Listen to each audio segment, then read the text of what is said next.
Hi, and welcome to this edition of City Hall Insider. I'm Jim Marshall of the New Bedford Cable Network, and with summer right around the corner, we thought it was a good time to bring in Ashley Payne. She's the Director of Tourism and Marketing for the City of New Bedford.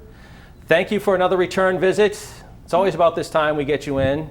It's a great time of year to be in New Bedford. It really is. The sun is shining, the flowers are blooming. The beaches will be open soon enough.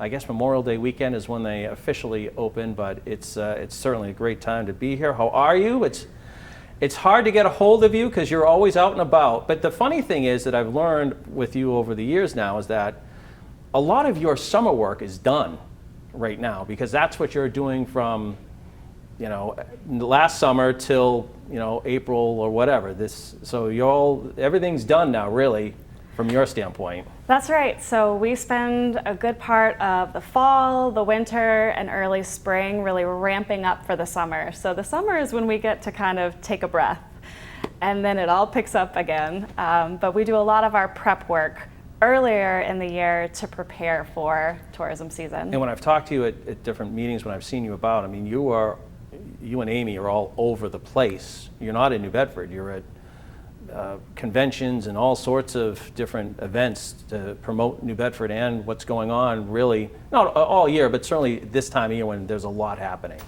Yeah, so it's me and Amy DeRogers, the marketing manager, that is Explore New Bedford.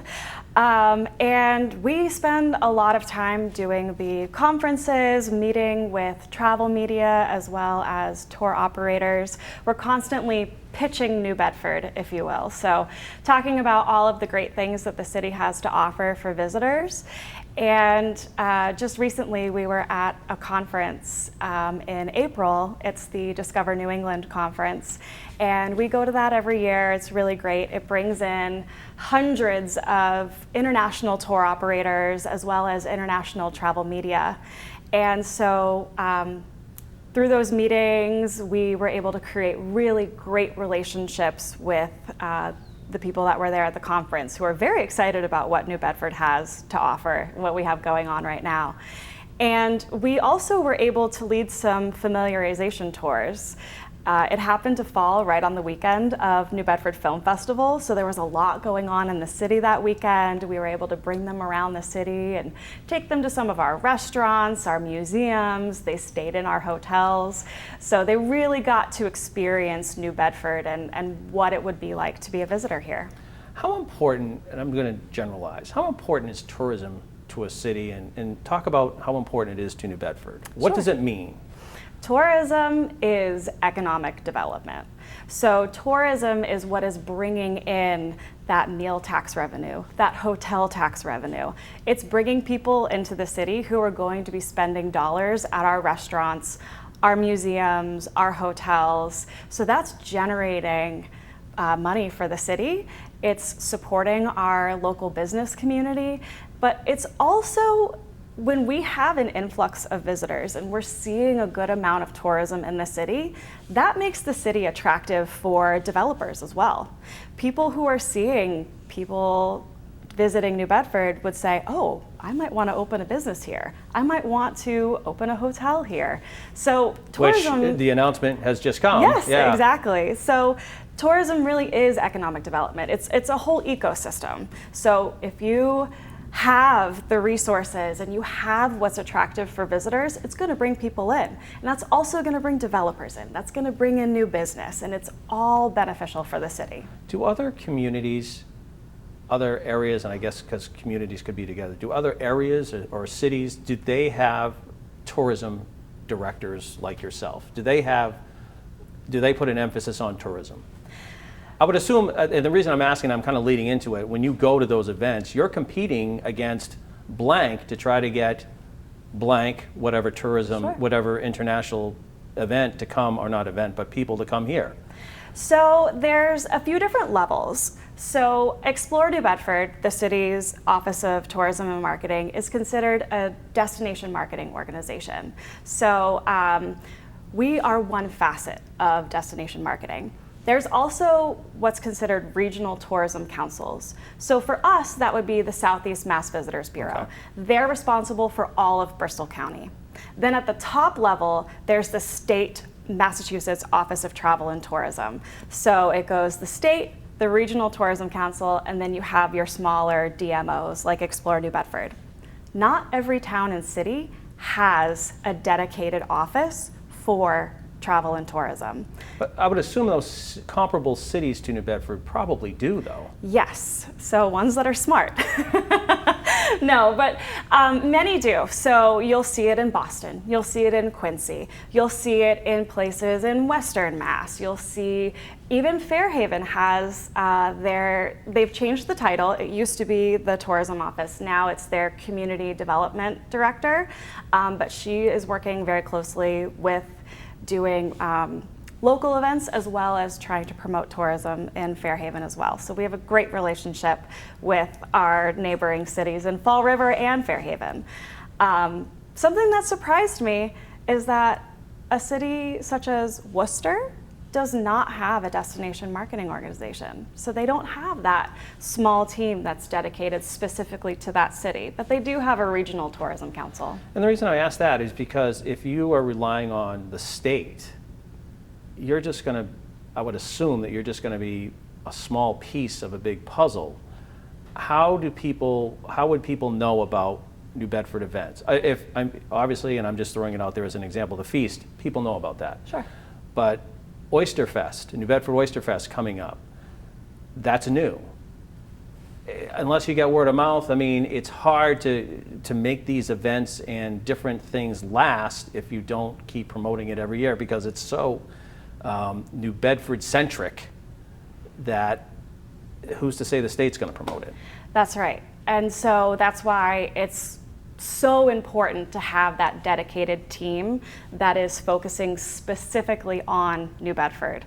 Just as you said, the state, they have the entire state that they need to promote. Now, Amy and I, as well as Chris Santorell from the Southeast Mass Visitors Bureau, have worked very hard over the last few years to keep putting ourselves in front of the state and say, don't forget about New Bedford.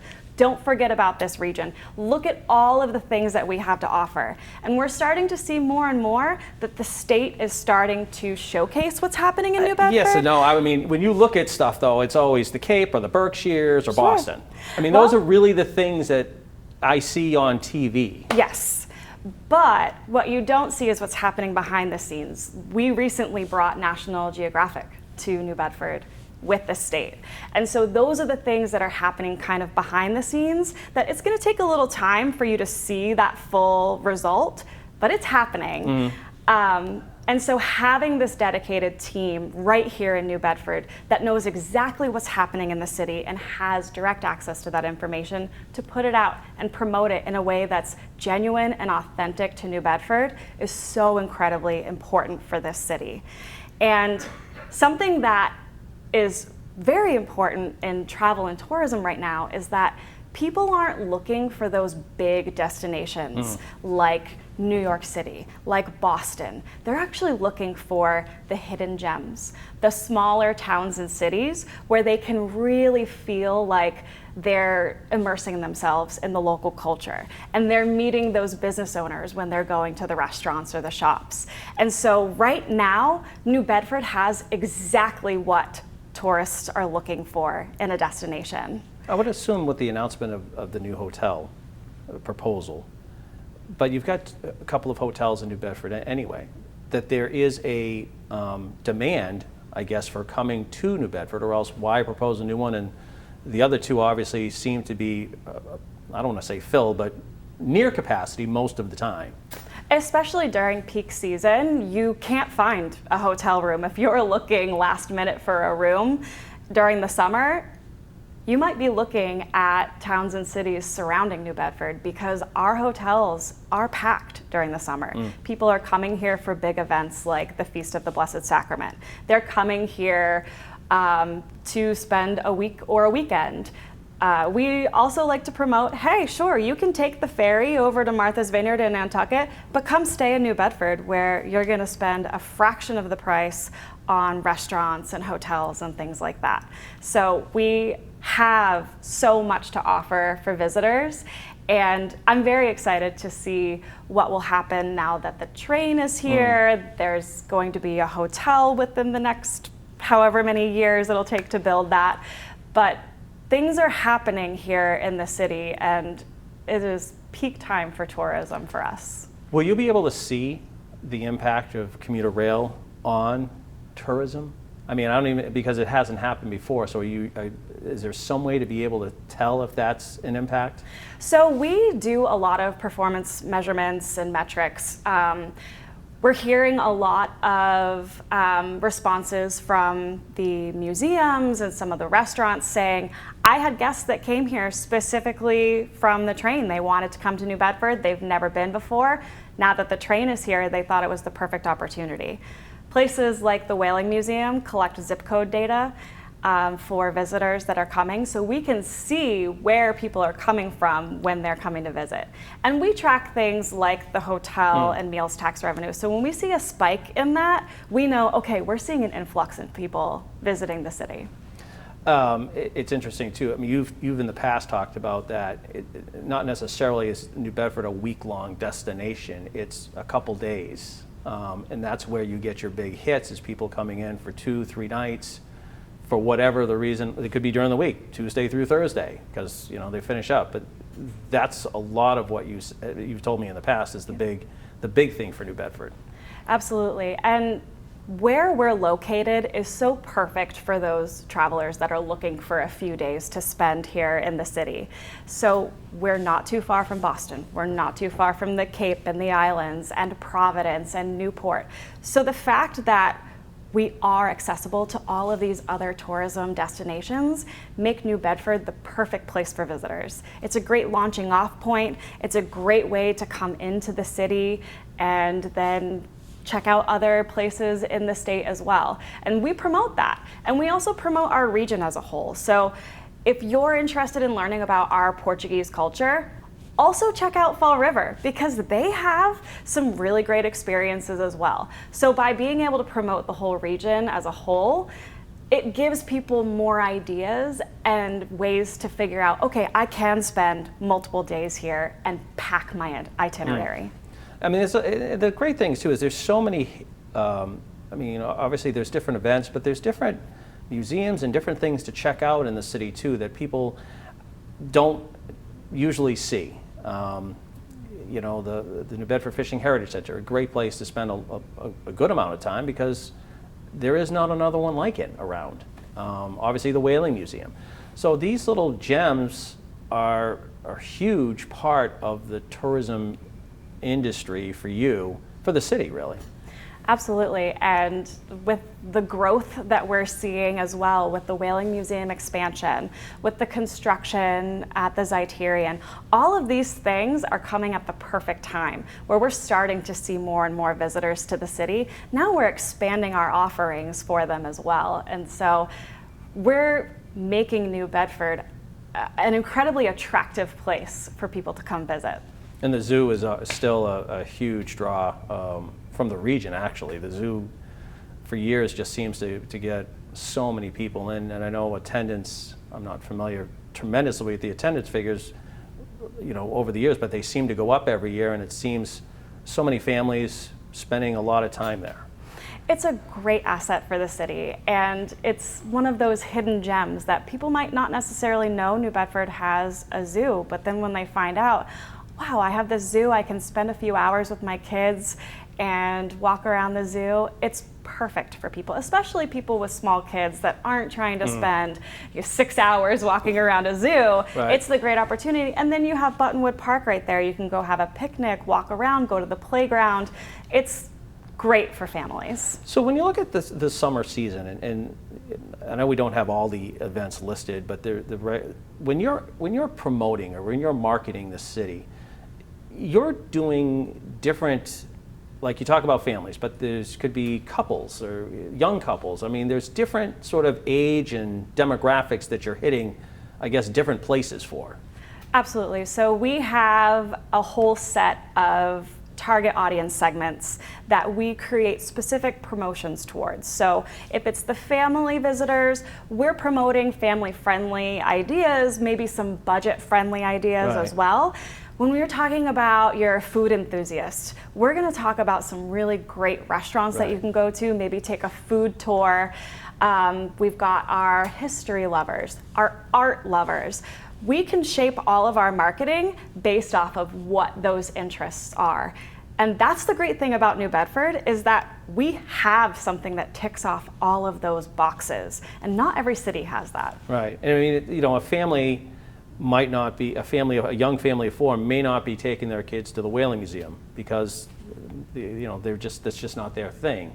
But there's other things for that family to do. And likewise, the history buffs probably aren't going to go to the zoo either. Sure. So I mean, but your role is to sort of weed that out and get the people to come, just to come, and attract, where to attract those people from.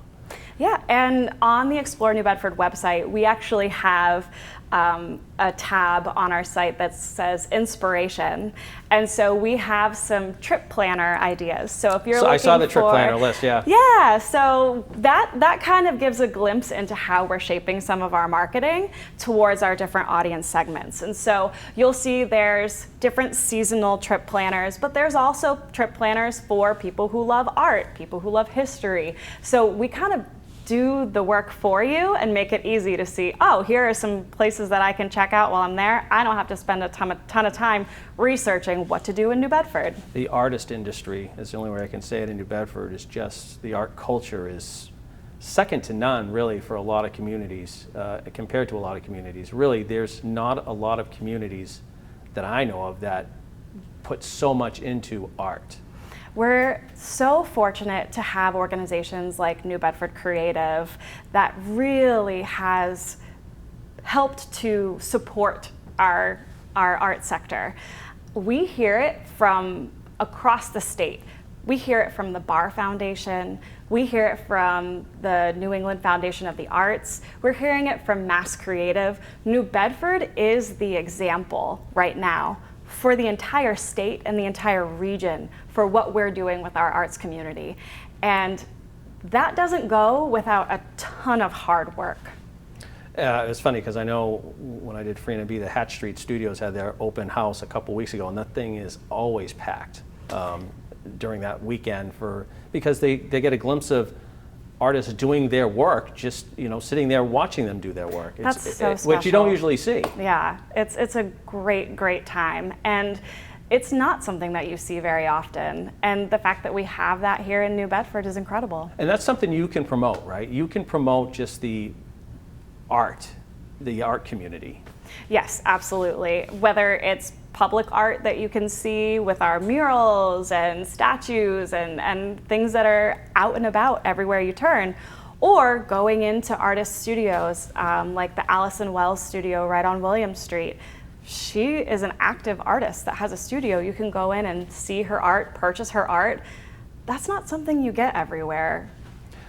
My understanding, cruise ships have started coming in for the year. How important are those, and how much do you have to, are there a lot of places that you're competing against to try to get cruise ships to come to New Bedford? So the cruise lines have been coming to New Bedford for quite some time. It is a competitive process. Is it? Yeah. They do kind of a regional tour, and New Bedford has been a stop for them for a very long time. And so they're actually coming off the cruise ship. They're walking around downtown New Bedford. They're going into the shops. It's really great for people to get a little glimpse of New Bedford while they're here. I'm curious too, with the Zeitarian still undergoing rehab and looking great, by the way, as you see the pictures.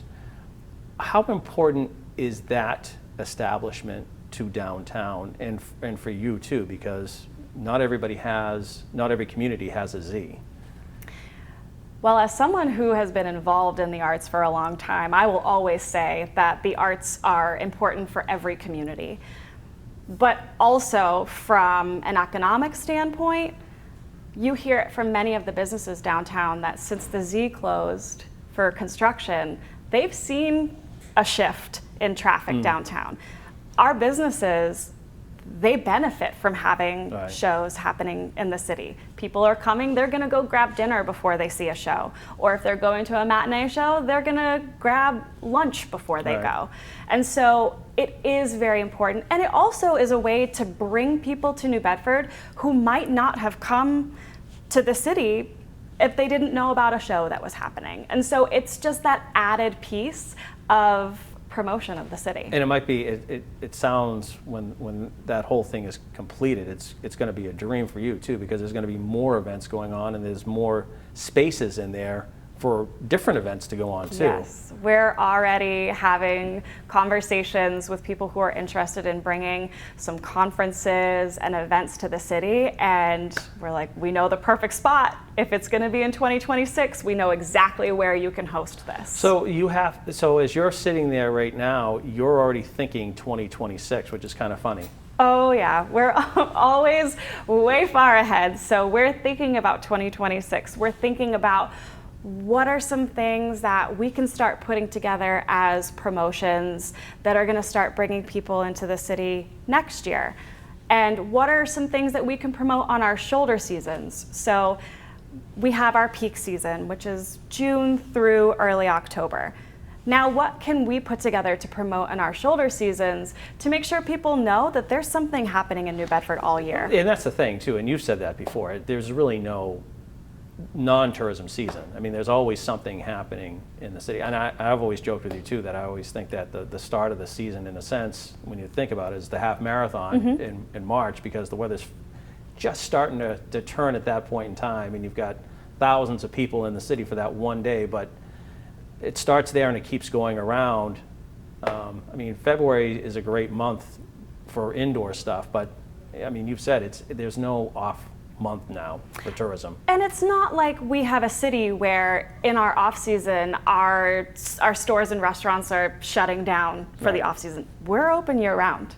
So people can come visit all year. And that's when it's great, because we're not battling against major cities to drive traffic. Now we're not competing with those peak season tourism destinations. We can kind of find ways to attract people off season. Talk to us a little bit, we got like 5 minutes to go, but I want you just to sort of, and I know you don't have the list in front of you, but highlight some of the big events that obviously are going to draw people in, and just to put on their radars. New Bedford Oyster Fest one, obviously the Feast of the Blessed Sacrament, Cape Verdean month. Yes. But just tell us a little bit about these things that that happen every year that always draw people in. Sure. Yes, the New Bedford Oyster Fest is definitely going to bring more and more people as it is gaining more attention. The Feast of the Blessed Sacrament is, that's a staple for the city in August. There's the Whaling City Festival. That's one of those great family-friendly events. It's a cheaper event for families to go to. It's great. Yeah. And so all of these events that happen throughout the summer and throughout the year are really great, and people are looking for things to do. So we see through the Explore New Bedford calendar on our website that people are spending a lot of time on that page. So when people are planning out their trip to New Bedford, they want to know what's happening in the city while they're here. And the great thing about the city is there's always something going on. I was going to mention Thursday nights, though. There always seems to be something going on Thursday nights, whether it's the dancing or whatever downtown. I mean, and you can talk a little bit about that, but there seems to be a lot of emphasis on Thursdays in the city, Thursday nights.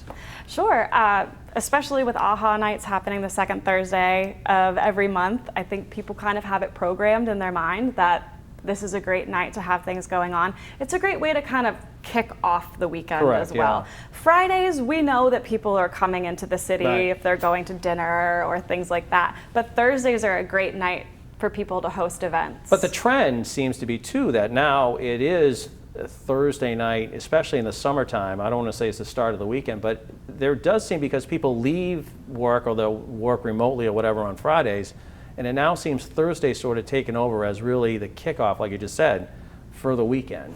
Especially during the tourism season, exactly, to take a long weekend.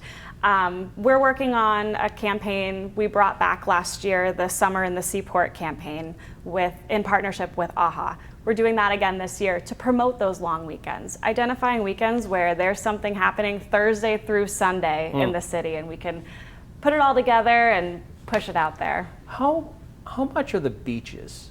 How impactful are the beaches when you look at tourism? So And it's easy to say that, but a lot of people don't have public beaches. A lot of communities don't have beaches like New Bedford does. yeah, we have beaches. We promote the beaches. We're putting together some information right now to make it a little easier to understand timing and parking situations for Because you can the get day beaches. passes to go to Yeah, the beach. Exactly. And people don't grasp that. Yeah. Because a lot of communities that I've seen now, you've got to be a resident. And the city's not like that, which makes it unique. Exactly. And our beaches are beautiful. And, you know, you have great things nearby, like ice cream shops and restaurants. So it's not like you're just going to be secluded out in the middle of nowhere. There's still things to do after you've spent the day at the beach. And really, too, there's a lot of events citywide. I mean, I know obviously the downtown gets a lot, but there are so many different festivals and stuff throughout the summer. And again, I'm not going to have you run through it, but it's the city as a whole that has a lot of events going on. Absolutely. So that's one thing that I talk about a lot, is that we promote the entire city. We will showcase what's happening all across the city, whether it's the South End over at the Fort with food truck festivals, whether it's the North End with the Guatemalan Festival, a lot of cultural festivals happening outside of downtown. And you emphasize that on the website too. The city's culture really is a draw. And that is, people are looking for that in their visitor experience. They're looking to get a feel for cultures that they might not be able to experience in their hometown. Yeah, and the Cape Verdean parade's always a huge, well-attended parade. It's always the longest parade in the city too. But you know, when you look at the Cape Verdean, Portuguese, Guatemalan, there's so many different cultures that are represented. And I'm only touching the surface, but there's so many different cultures that have their day or week or whatever. Exactly, and it makes my job much easier when we have these events that are going on to be able to promote them. And we're seeing more and more new events. I was going to say, have you happening seen an this year. increase since you've started, different things happening? Absolutely. Even this year, we're seeing some of our Indigenous community coming together to try and put together some events. There is a Puerto Rican festival that's going to be happening. So a lot of new things are coming this year, which are very exciting. And people can find that information at explorenewbedford.org/events. That's got our event calendar where you can search different keywords if you're looking for something specific, or just search through all of the different months to see what's happening. It's a great way to end it right there. It's going to be a busy summer, that's for sure. Thanks for coming in. It's always great to see you. Thanks so much. That's going to do it for this edition of City Hall Insider. I'm Jim Marshall of the New Bedford Cable Network. Thanks for watching, and we'll talk to you again soon.